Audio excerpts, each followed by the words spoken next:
un terrain de football délaissé par les sportifs et reconverti en centre de dépistage.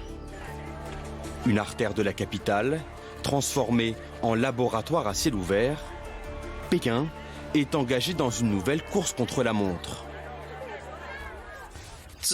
Depuis que l'épidémie s'est déclarée au marché de Xinfadi le 11 juin, il y a eu 106 nouveaux cas confirmés de Covid-19. La situation épidémique à Pékin est extrêmement grave.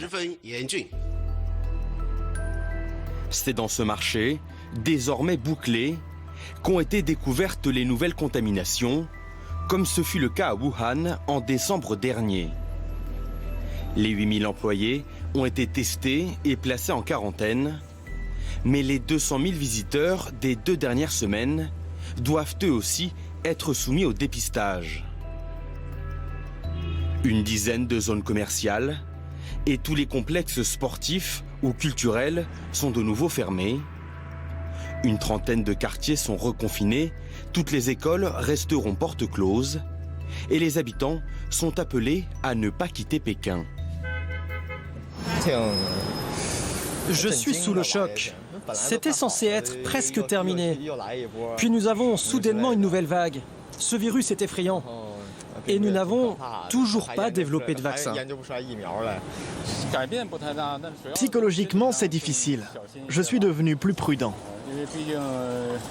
Parce qu'après tout, nous avons eu encore tellement de cas. Et je pense que c'est encore plus contagieux.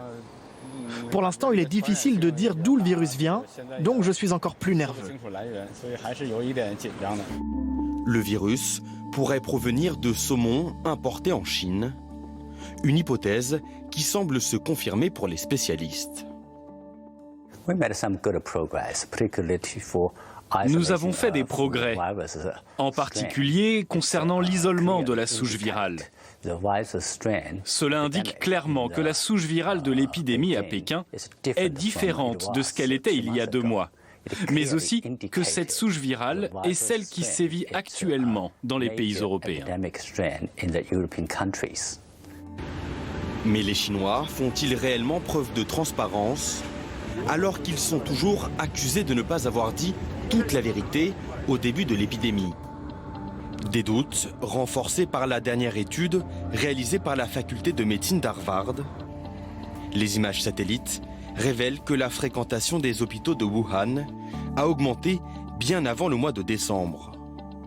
Et les recherches sur Internet en Chine concernant les symptômes du Covid ont commencé dès août 2019.